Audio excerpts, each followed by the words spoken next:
大家好，今天我们要谈论的是国民身份认同。首先，什么是国民身份认同？简单来说，它是指一个人对自己所属国家的认同感。为什么国民身份认同很重要呢？因为它能够帮助我们建立对国家的信任和归属感，并且有助于促进社会和谐。那么，香港小学生的国民身份认同现况如何呢？根据最近的调查显示，香港小学生对自己所属国家的认同感相对较低，这可能与香港特殊的历史和地理背景有关。其实，我们可以通过一些方法来提升香港小学生的国民身份认同，例如，让同学们多加认识我们的国家。今天，我们就邀请了来自4A 班冯晨瑞为我们介绍一本书，如让同学中国首先发明的东西。亲爱的观众，今天我想向大家推荐一本非常有趣还有教育意义的儿童中文图书，它的名字叫做《中国第一：中国首先发明的东西》。这本图书介绍了中国在历史上许多伟大发明，不仅包括大家熟悉的4大发明，还有许多其他令人惊叹的创作，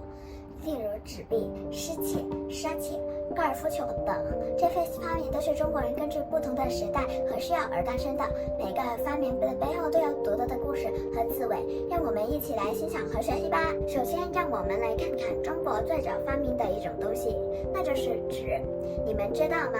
中国人在公元前2世纪已经开始使用纸了，比其他国家早了好几百年。最早的纸是用来纤维、桑树皮、旧报和渔网等材料造成的，非常坚韧和光滑，适合书写和绘画。后来东汉时期的宦官蔡伦改造了造纸工艺，使得纸更加廉价和普及。纸的发明对于中国文化和文明的发展有巨大的贡献，也影响了世界各地的人们。接下来我们来看看中国最有名的一种发明，那就是印刷术。印刷术是指将文字或图像制成硬板，然后用油墨或其他颜料印在纸张或其他物体上。印刷术可以大量复制或传播信息，对于教育、科学、文化、宗教等方面都有重要的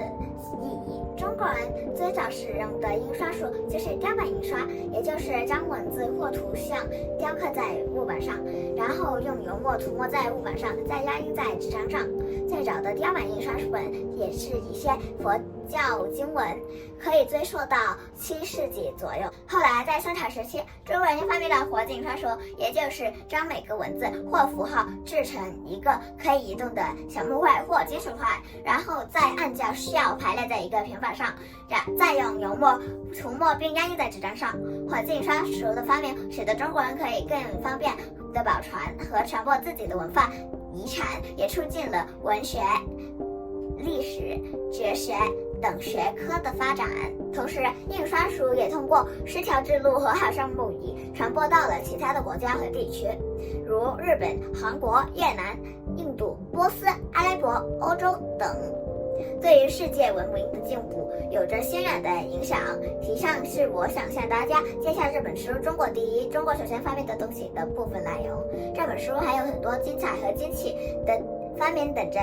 你们去发现和学习。最后我想说，中国是一个有着悠久历史和丰富文化的国家，中国人在科学技术方面也有着卓越的成就和贡献。作为中国人的我们应该感到自豪和骄傲，也应该继承和发扬中国发明的精神和传统，不断创新和进步，为中国和世界